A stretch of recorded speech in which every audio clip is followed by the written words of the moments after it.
Bima tak menghiraukan kedatangan Vita. Ia malahan asik dengan gawainya. Rasa kagum yang pernah seorang Bima rasakan untuk wanita itu, seketika hilang. Seiring dengan perjodohan yang diutarakan untuk mereka berdua, Bima masih mendiamkan Vita, enggan bercengkrama. Enek saja rasanya, kenapa harus dirinya? Kenapa harus dirinya yang harus dijodohkan dengan wanita itu? Kenapa yang dijodohkan dengannya bukan seorang gadis saja? Ah, Bima kesal, benci pada kedua orang tuanya. Mengapa mereka tidak mencari seluk-beluk wanita yang hendak dijodohkan dengannya? Apakah mereka tidak mencari tahu terlebih dahulu tentang wanita ini? Andai mereka tahu, Bima yakin orang tuanya tak akan menjodohkannya dengan janda tak tahu malu satu ini. Bima sama Vita, sini. Panggil Pak Giman pelan. Vita dan Bima pun saling menatap sekilas. Lalu, mereka berdua pun beranjak dari tempat duduk dan mendekati Pak Giman yang terlihat sudah mulai susah bernapas. Ada apa-apa? Papa mau apa? Tanya Bima lembut. Bima sayang nggak sama Papa? Tanya Pak Giman. Ya sayanglah Pa. Kalau nggak sayang mana mungkin Bima sampai sini? Jawab Bima terdengar pasrah dengan keinginan yang mungkin nanti akan menghimpitnya. Baik kalau begitu, Papa percaya sama kamu. Pak Giman mengambil napas dalam-dalam. Lalu ia kembali melanjutkan ucapannya. Seperti yang sudah Mama sama Papa sampaikan kemarin. Papa ingin melihat kamu menikah Bim. Papa ingin kamu menikah dengan Vita. Kamu mau kan? Bima dan Vita saling menatap. Bima menatap Vita dengan tatapan kesal. Sedangkan wanita cantik itu hanya menerima tatapan itu dengan ikhlas. Vita tak kuasa menolak. Tapi Pa, kami kan belum saling kenal. Ketemu juga baru ini. Masak menikah. Tolak Bima halus. Papa tahu. Dulu, Mama sama Papa juga gitu. Sekali ketemu langsung dinikahkan. Menikah itu yang penting niatnya Bim. Kalau niatnya ibadah karena Allah, pasti semua akan dipermudah Bim. Kecuali kalau niat kamu menikah hanya karena harta, rupa dan tahta. Pasti semua itu akan segera sirna. Percayalah sama Papa, bahwa pilihan kami ini, terbaik untukmu. Ucap Pak Giman serius. Pilihan terbaik konon. Papa nggak tahu sih kalau wanita pilihan Papa ini sedang hamil anak pria lain Pa. Dia itu perusak rumah tangga orang lain Pa. Dia itu wanita murahan dan mau tidur dengan laki-laki yang bukan mahramnya Pa. Lalu kebaikan dia di mana? Gerutu Bima dalam hati. Suasana hening sejenak. Vita memberanikan diri membuka suaranya. Mohon maaf Pak De. Saya sama masnya kan baru pertama kali kenal. Saya tidak tahu bagaimana masnya, pun dengan masnya. Tidak tahu bagaimana saya. Kalau Pak De, Bude, sama Tante berkenan. Boleh nggak kami berdua saling mengenal dulu, pinta Vita lembut. Saling mengenal bisa sambil jalan duk. Kalian tega sekali melihatku begini, ucap Pak Giman. Napasnya terlihat berat dari awal pertama mereka berbincang. Bima tak kuasa melihat keadaan ayahnya seperti itu. Tanpa berpikir panjang, ia pun akhirnya memutuskan untuk menerima perjodohan ini. Bima akan menikah dengan Mbak ini Pa. Asalkan Papa janji semangat sembuh. Papa janji akan berusaha lebih kuat melawan penyakit Papa. Papa inginkan lihat anak Bima, ucap Bima. Sera dan Lastri tersenyum senang. Namun tidak dengan Vita. Wanita ini langsung menatap tajam ke arah Bima. Sedangkan Bima sendiri terlihat cuek. Sungguh, tanya Pak Giman. Iya Pa, Papa nggak usah khawatir, jawab Bima. Kebahagiaan terpancar jelas di antara ketiga orang tersebut. Sedangkan calon kedua mempelai hanya diam. Gemuruh yang tercipta di dalam hati mereka masing-masing seperti sebuah gelombang ombak yang menghantam karang. Banyak sekali kekhawatiran di dalam sana. Terlebih Vita. Sebab ia tahu bagaimana penilaian Bima terhadap dirinya. Mereka sama-sama ragu menapaki mahligai pernikahan ini. Namun, mau bagaimana lagi? Bima tak kuasa melihat ayahnya menderita. Sedangkan Vita, ia juga tak bisa mengecewakan keluarganya. Ibu, tante serta kakaknya ingin dirinya bahagia. Zi termenung mengingat nasihat yang diberikan oleh Nadia untuknya. Nadia benar, bahwa tidak seharusnya dia mendiamkan Zein. Toh dia juga sudah menyetujui untuk kembali mengarungi bahtera rumah tangga bersama pria itu. Siang ini, Zi seharusnya memeriksakan kandungannya. Namun, ia tak bisa keluar kamar. Karena ia merasakan tak nyaman di pinggangnya. Terpaksa ia berdiam diri dan berbaring untuk meringankan rasa sakit yang ia derita. Di luar ruangan, tak sengaja Zein melihat asisten rumah tangga yang bekerja di rumahnya sedang tergopoh-gopoh menyiapkan peralatan untuk mengompres pinggang wanita itu. Dengan hati-hati, Zein pun bertanya, "Ada apa, Bi?" Tanya Zein khawatir. Ibu merasa tak nyaman di pinggangnya, Pak. Minta dikompres. Jawab wanita paruh baya itu. Istriku sakit. Astaga, tanpa berpikir panjang. Zein pun langsung berlari masuk ke dalam kamar Zi. Terlihat Zi sedang berbaring miring. Memegang pinggangnya yang terasa ngilu. Sesekali ia juga mengeluh sakit. Tanpa meminta izin Zein pun langsung duduk di sebelah wanita itu dan mengelus pinggang Zi yang sakit. Mana yang sakit, Bun? Tanya Zein. Zi membuka matanya. Lalu menatap kesal pada Zein. Mana yang sakit? Sini Mas kompres, tawar Zein pada wanita cantik ini. Zi tidak menjawab, namun ia menunjukkan area mana yang sakit. Zein segera meminta botol panas yang telah disediakan oleh asisten rumah tangga mereka. Lalu membungkusnya dengan handuk. Barulah ia menempelkannya di pinggang Zi yang terasa pegal. Di sini yang, tanya Zein. Sesekali ia juga mengelus bagian lain dari pinggang Zi yang dikompres. Agar rasa ngilu yang dirasakan Zi segera berkurang. Benar saja, Zi tak lagi mengadu. Ia terlihat nyaman dengan elusan Zein. Entahlah, bukan ia suka dengan elusan itu. Tapi rasa nyaman akan perhatian kecil itu, membuatnya sedikit melupakan rasa kesal di dalam diri wanita cantik ini. Istriku sudah makan, Bi? Tanya Zein pada asisten rumah tangganya yang sibuk membantu memijat betis Zi. Belum, Pak. Obu masih belum mau. Belum lapar katanya. Jawabnya jujur. Zein diam. Lalu ia pun mengelus rambut sang istri dan bertanya, Bunda mau makan apa? Mas cariin. Zi menatap sekilas ke arah sang suami. Ingin menjawab, namun malas. Rasanya memang tidak lapar. Hanya ingin ditemani. Ya, Zizi hanya ingin ditemani. Manusia tempatnya salah dan lupa. Tak ubahnya seperti Zien. Zi menyadari itu. Kali ini ia tak mau jual mahal. Karena hatinya memang menginginkan Zein. Menginginkan sentuhan pria itu. Toh Zein sudah menunjukkan perubahan sikapnya. Lebih peduli padanya. Zein mampu membuktikan bahwa dirinya benar-benar ingin menjadi suami yang baik untuknya. Ingin menjadi ayah yang baik untuk calon bayi mereka. Mas pesankan makan ya mau. Tanya Zein lagi. Zi menggeleng. Zein kembali mengelus pinggang wanita cantik itu. Sesekali ia juga mengelus perut buncit sang istri. Mencium perut itu. Seakan memberitahu bayi-bayinya. Bahwa dirinya ada untuk mereka. Dirinya selalu siap. Kapanpun mereka bertiga membutuhkannya. Bi aku haus, pinta Zi pelan. Tak banyak bicara, wanita paruh baya itu pun langsung mengambilkan segelas air untuk Zizi. Sedangkan Zein, dengan telaten membantu Zizi bangun.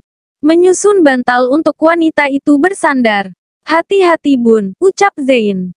Zizi mengangguk. Selepas meneguk air yang diberikan sang asisten, Zizi kembali merasakan tak nyaman pada perutnya. Tiba-tiba saja dia mual. Ingin muntah. Aku ingin muntah, awas, pinta Zi pada Zein. Agar menjauh. Dengan cepat Zein pun membantu sang istri ke kamar mandi. Benar saja. Setelah sampai di kamar mandi, Zi langsung mengeluarkan seluruh isi perutnya. Sampai tak terasa, keringat dingin membanjiri wajah dan hampir seluruh badan Zi. Baru kali ini Zi merasakan ngidam yang luar biasa. Rasanya lelah sekali. Seperti habis melakukan pekerjaan berat. Zein yang sangat paham dengan rasa itu. Tentu saja langsung membantu mengelap tubuh sang istri. Agar Zi merasa lebih nyaman, Zain pun meminta sang asisten untuk mengambilkan baju ganti. Agar Zi lebih nyaman, carikan yang bahannya adem ya Bi.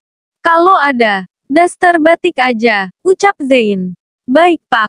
Wanita parubaya itu segera keluar dari kamar mandi untuk mencari baju yang Zain perintahkan. Sedangkan Zain sendiri terus mengelap keringat sang istri. Bunda lepas bajunya ya, ganti yang baru, biar lebih nyaman, ucap Zain lembut. Zi memang tidak menjawab dengan suara. Tapi ia tak menolak. Zi mengangguk tanda menyetujui keinginan sang suami. Pelan-pelan, Zain pun membuka satu persatu kancing baju sang istri. Awalnya Zi menolak, namun tubuh lemasnya tak bisa menolak. Akhirnya wanita ini pun pasrah. Pasrah ketika Zain membuka bajunya. Bahkan ketika Zain membantu melepaskan baju yang ia kenakan. Zi juga tidak menolak. Zain menutup tubuh Zi dengan handuk. Lalu meminta baju yang telah disiapkan oleh sang asisten. Dengan telaten, Zain pun membantu Zi memakai baju. Belum ada perbincangan yang berarti untuk mereka berdua. Namun, dalam hati, Zi sangat berterima kasih atas perhatian dan kebaikan Zain padanya. Sungguh, saat ini detik ini, Zi bersyukur karena Tuhan telah membalikkan hati Zain untuk kembali padanya. Selepas membantu sang istri berganti pakaian dan membawanya kembali ke kamar, Zain mengambilkan minum lagi untuk Zi, agar tenggorokannya tidak sakit. Nggak mau, ucap Zi lirih. Insya Allah kali ini nggak bakalan bikin mual lagi bun. Ini air hangat kok, bujuk Zain. Zi menatap sang suami ragu. Namun, ia juga tak mau terus menolak kebaikan sang suami. Mau bagaimanapun, Zain sudah berusaha menjaganya dengan baik. Zi menerima air hangat itu, lalu meneguknya pelan. Benar saja, rasa mual itu tak lagi datang. Berganti rasa hangat dan nyaman di tenggorokan. Zi kembali meneguk air itu. Menghabiskannya, lagi nggak sayang airnya? Tanya Zain. Zi menggeleng. Mau minyak kayu putih, pinta Zi. Zain mengerutkan kening. Aneh, sebab yang ia tahu, Zi sangat tidak menyukai aroma itu. Tiba-tiba, sekarang, Zi menginginkan aroma itu. Aroma yang sebenarnya dialah yang suka. Kok diam, aku mau minyak kayu putih. Pinta Zi lagi. Oh, oke. Di mana minyak itu? Tanya Zain. Di laci. Jawab Zi singkat. Zain pun segera beranjak dan membuka laci nakas ranjang itu. Tentu saja untuk mengambil barang yang istrinya mau. Namun, hati Zain kembali bergelitik lucu. Bagaimana tidak? Di dalam laci tersebut bukan hanya minyak kayu putih. Tetapi juga ada beberapa permen min. Dengan merek yang sama. Warna yang sama. Sama seperti yang sering ia konsumsi sebelum tidur. Loh, bun. Ini kan permen kesukaanku. Ucap Zain sembari menunjukkan permen yang ada di laci itu. Ih, jangan dipegang. Nggak boleh. Larang Zi ketus. Enggak, Mas nggak mau ambil kok. Cuma nanya aja. Jawab Zain seraya melangkah mendekati sang istri. Zi menatap kesal pada Zain. Ketus, sembari mengambil minyak yang ia inginkan dari tangan sang suami. Ih, ketus amat bun. Kan Mas cuma nanya. Ucap Zain, sedikit menggoda. Biarin, Zi membuka minyak itu dan mulai mengoleskannya di bagian-bagian tubuh yang ia inginkan. Udah maafin Mas belum? Tanya Zain. Apaan sih? Tanya mulu. Ya, mau tahu aja sih. Zain menggukung manja tubuh sang istri. Jauhi, pinta Zi sedikit kesal. Nggak mau. Kalau belum dimaafin. Pokoknya belum mau pergi. Jawab Zain manja. Mau dimaafin? Tanya Zi. Ya maulah bun. Papi mau ai maafin. Zain tersenyum tampan. Di, Papi. Siapa yang mau panggil situ Papi? Tanya Zi. Mereka lah. Baby-baby kita. Jawab Zain. Enggak boleh. Mereka babyku. Bukan babymu. Jawab Zi sembari menutup perutnya dengan bantal. Emang bunda bikin mereka sama siapa? Sendiri. Ledek Zain. Zi tak menjawab ledekan itu. Ia juga tak merespon. Intinya Oa masih tak mau meladeni pria egois ini. Maafin papi ya bun. Maaf mulu perasaan. Kan kita udah ngomongin masalah itu dari kemarin-marin, jawab Zizi. Tapi Mas nggak bisa ngejalani rumah tangga seperti itu bun. Mas mau kita kembali seperti pertama kali kita kenal. Mas mau kita ngejalani bahtera rumah tangga kita seperti awal kita nikah. Apakah itu permintaan yang berlebihan bun? Tanya Zein. Untuk apa? Terlambat Zein. Aku sudah patah. Dengan kenyataan yang memang seperti itu yang ia inginkan. Seberat itukah memaafkanku bun? Haruskah kita diam-diam terus sampai tua? Lalu apa kata anak-anak kita? Kita kan masih sama-sama muda. Masak anaknya cuma 2, jawab Zein sembari bercanda. Siapa tahu dengan candaan, Zi akan lebih mau membuka hati untuknya kembali. Ih, memangnya siapa yang mau punya anak banyak-banyak? Aneh, Zizi cemberut. Ya, kata bunda dulu pengen punya anak banyak kan. Impian kita punya anak 4 bun. Canda Zein lagi. Ya itu kan dulu. Sekarang kan kondisi pernikahan kita beda. Kata kamu kita temanan aja. Kalau temanan kan nggak aneh-aneh. Aneh-aneh gimana tuh bundanya baby sayang? Kan suami istri memang begitu. Enggak, maksudku begini loh. Kalau mau punya anak lagi berarti kita harus berhubungan badan dong. Tanya Zizi ketus. Namun terkesan lugu. Ya iya, abis gimana? Kan masukin spermanya kan dengan berhubungan badan. Gimana dong? Jawab Zein sok lugu. Padahal Zi mendengarkan dengan seksama. Seakan mendengarkan nasihat yang sangat berharga. Ih, modus. Sana ah. Ngeselin. Ucap Zi ketika menyadari sang suami hanya mempermainkannya. Zein tersenyum senang. Ternyata Zi sangat mudah ditipu. Dimodusin yang penting sabar. Makan yuk, kasihan mereka. Pasti mereka lapar. Ajak Zein lembut. Aku mau makan. Tapi aku pengen makan nasi goreng. Boleh nggak? Tanya Zizi. Boleh, kenapa nggak? Mas suruh Bimini masakin ya. Jawab Zein. Nggak. Aku pengen kamu yang masakin. Boleh nggak? Zi menatap sungguh-sungguh ke arah sang suami. Aku mana bisa yang, tolak Zein halus. Nggak mau tahu. Aku maunya kamu yang masak. Kalau nggak, ya udah, aku ogan makan. Ancam Zizi. Zein menggaruk alisnya yang tak gatal. Namun tak punya pilihan lain. Ia tak tega membuat sang istri kecewa. Zein pun menyanggupi keinginan itu. Dengan cepat ia pun segera browsing. Mencari tahu cara membuat nasi goreng yang istrinya inginkan. Di sini, bukan hanya Zein yang merasa aneh dengan keinginan sang istri. Ada Vita yang terlihat canggung selepas menyetujui keinginan keluarganya untuk melepas masa lajangnya. Vita menatap Nandar pada jendela di mana ia bersandar saat ini. Malam ini juga, seluruh keluarganya akan datang untuk menyaksikan pernikahannya dengan pria itu. Pria yang sebenarnya tidak ia inginkan. Namun, terpaksa ia terima.